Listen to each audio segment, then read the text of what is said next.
Please try and build up this message in the countries that you're in. It's a very simple message.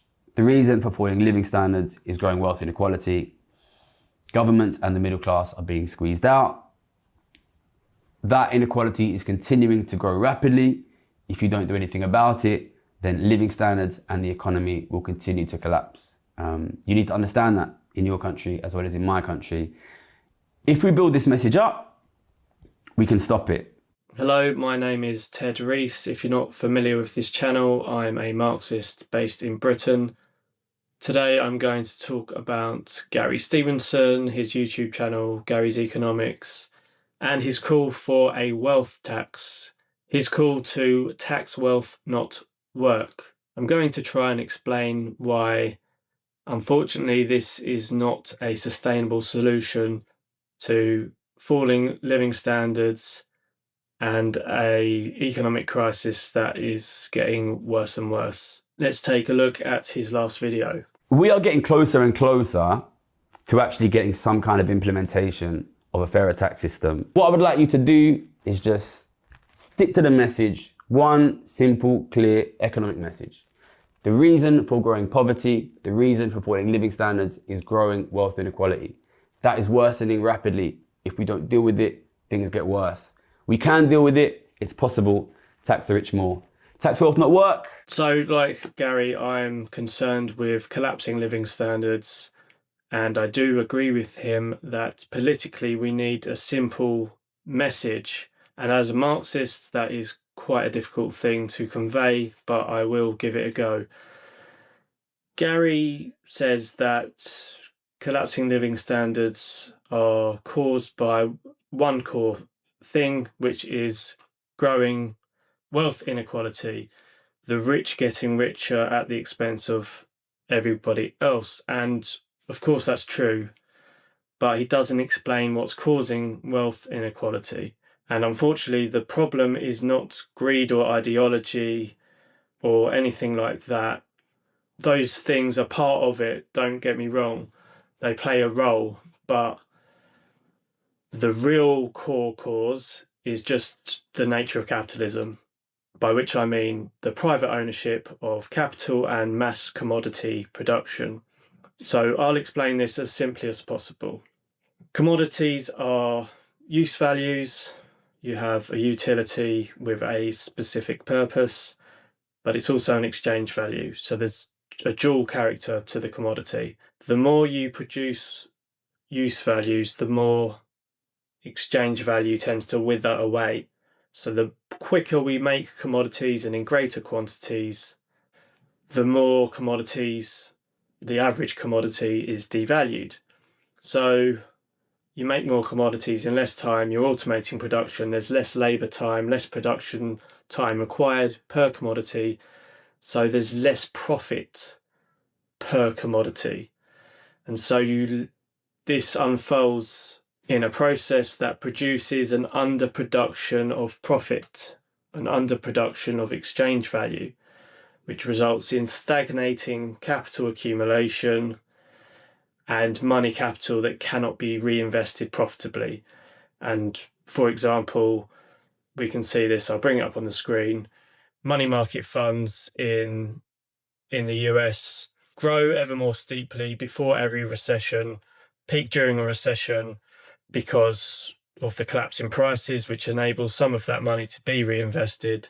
But then the process starts again and intensifies, and the money stored in money market funds rises ever steeper before every recession. And this was what Marx called overaccumulated capital. It's just surplus capital that cannot be reinvested profitably. So we have the empirical data backing up Marx's theory. So very simple. More commodities in less time, less profit per commodity, underproduction of profit, stagnating capital accumulation, economic crisis. Capitalists have to offset this underproduction of profit to get capital accumulation going again. So they do mergers and acquisitions. They combine companies into one, which is a kind of a shortcut to accumulation, but also creates economies of scale and therefore more productive efficiency, which then goes on to cheapen commodities and production again. The other thing they do is privatise public wealth and public funds. So that offsets, by transferring that public wealth into private hands, they're offsetting the underproduction of profit. So what a wealth tax would do would eat into profit margins, make profit rates lower, and profit margins are already tending to thin. Profit rates are tending to fall ever closer to zero as commodity production expands historically. This is the core problem capitalism got. So any redistribution of wealth away from capital to labour is unfortunately going to make the problem more severe, which means more capitalists go bust, which means you actually get job losses as a result. So the only actual solution is a publicly owned economy in its entirety. Because automation is making production so fast and so efficient, with so little labour time required per commodity, capitalism is becoming obsolete. This is the actual reality of what we're facing. We can't have a mixed economy. That option's not possible anymore. We had a mixed economy in the 70s, but this contradiction led to neoliberalism, whereby more and more of the economy has been privatised over the last 50 years, leading to the crisis that we're in today, which is only going to get worse so long as we have privately owned production. So we need to take the economy under public ownership, the factories, the land, the services, and this is going to happen. It has to happen because more and more capitalists are going to go bust, whether we have a wealth tax or not. But of course, the blame will be pinned on a wealth tax, and a wealth tax might even be used by billionaires to redistribute value upwards from millionaires and so on and so forth. So that is essentially the problem that we face and why a wealth tax won't address it. So at this point, I would like to send a message out to the Labour Party. If you do not deal with this rapidly growing inequality of wealth, the economy will collapse and you guys will get absolutely smashed at the next election. But more importantly than that, this country will collapse into desperate poverty. I don't want that to happen, and I'm hoping that you don't want that to happen. This week, I've sent a few emails out to guys in Labour. I've tried to set up a few meetings so we can go and speak to them to see if they're interested in fixing this problem. I've got to be honest, I'm not super confident that the guys I've spoken to are going to be able or willing to seriously think about fixing this problem. And for whatever you or I might think, because of the political system we have in this country, I don't see any realistic way of fixing the economy without going through Labour. And that doesn't mean I won't talk to the Greens or anyone else or the Liberal Democrats or even Conservatives or Reform. But I think our best chance is to try to get Labour to not be so aggressively shit. So I'm here if you want to talk to me. Obviously, Gary contradicts himself here. He says he's not confident that Labour's going to do anything to address the situation. And then he says Labour's the only solution. So it's pretty obvious that Labour are not the solution now. They have always been a party that protects capital and serves the needs of capital accumulation. Even after World War II, that was the role Labour played. Yes, they did things that made life better for a lot of working class people for a while, but at the same time, capital actually needed a lot of help from the state at that point in time to get accumulation going again after World War II. But every time Labour gets re-elected, it's more right-wing than it was the time before it got elected, and it only ever gets elected when the Tory party is in a deep crisis with deep factional infighting. The people funding Labour are the same as, a lot of them are the same as were funding the Tory government, millionaires, billionaires, BlackRock.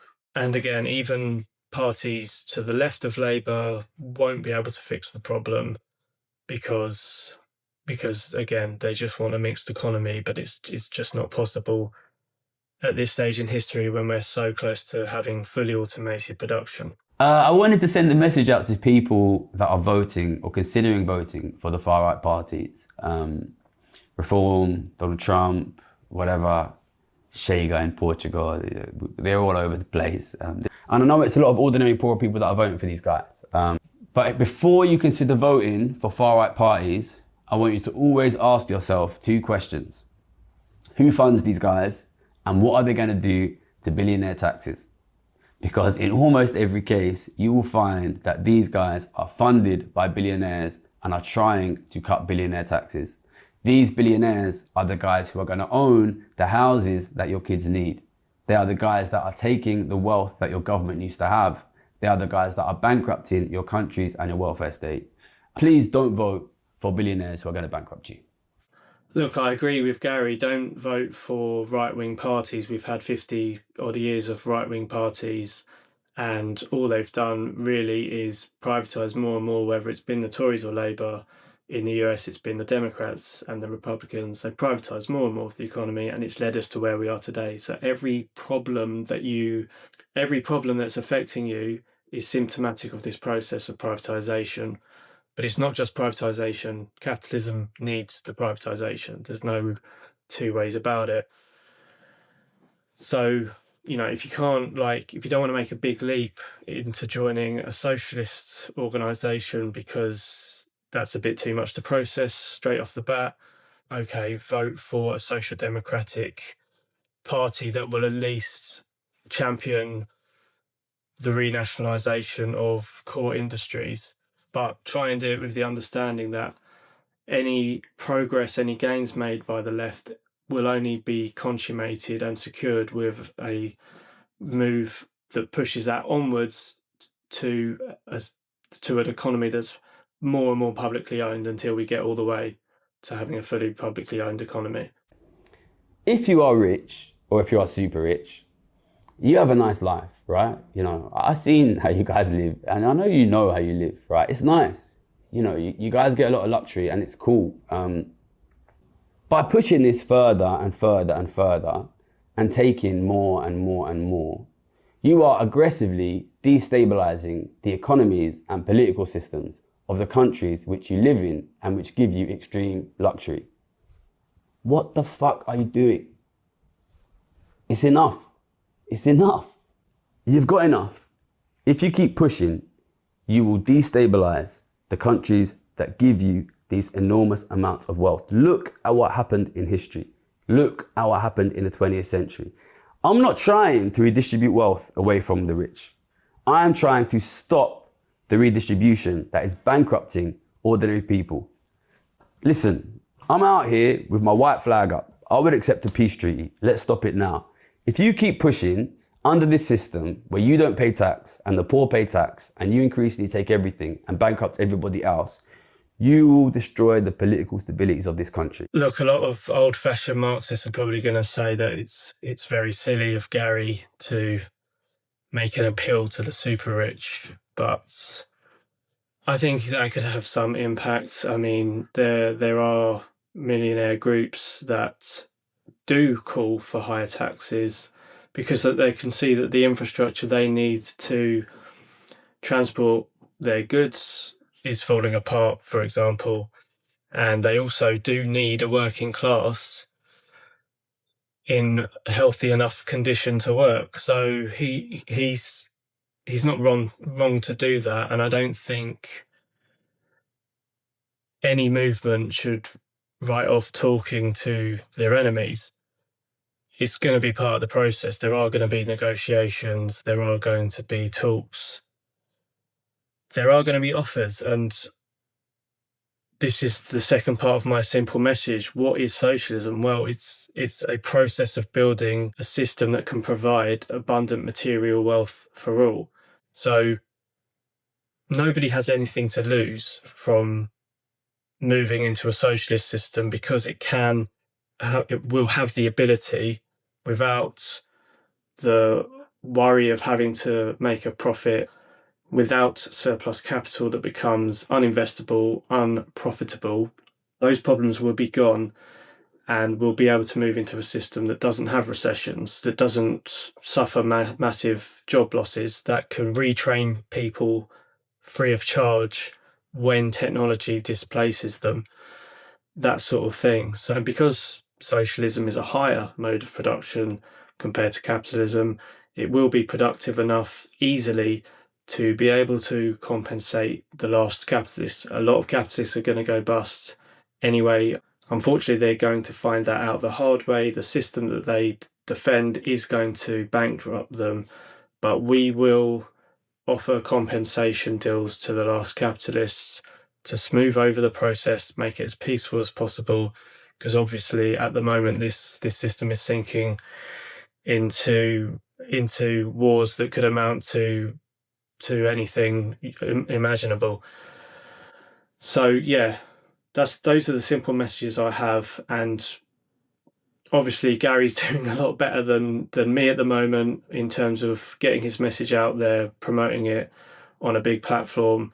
So Marxists need to try and emulate his success in terms of changing the conversation. He has moved the dial, credit to him for that, but the solution on offer is unsustainable. It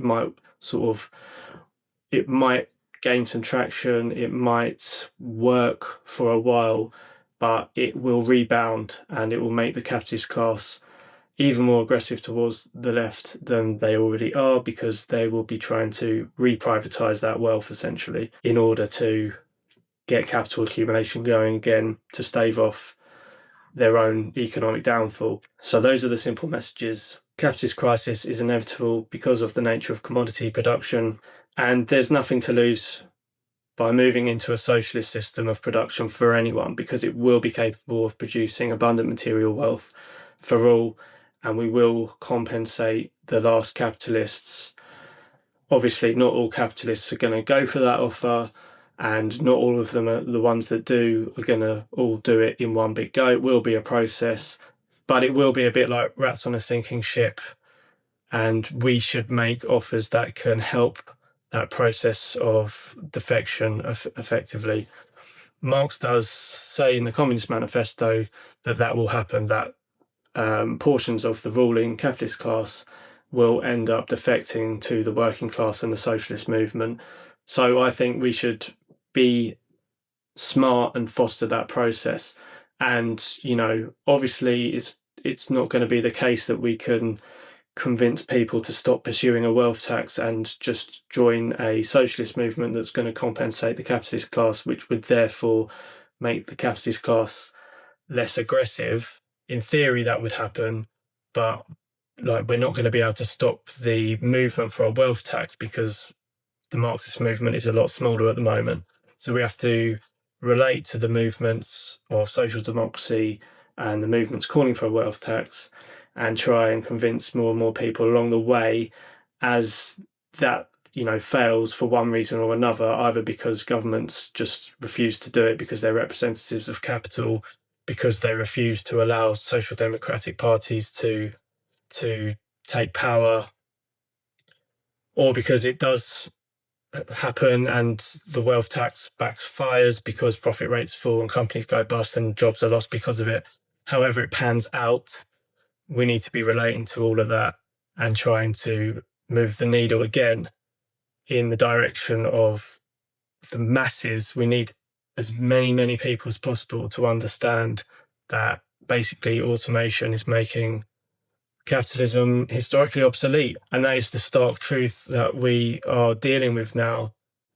If you like this video, you want to see more of me trying to take on social democratic and liberal and capitalist economists and trying to get this message heard more widely, please support the channel. Please donate what you can, either through Ko-fi or join my Patreon and make a regular donation.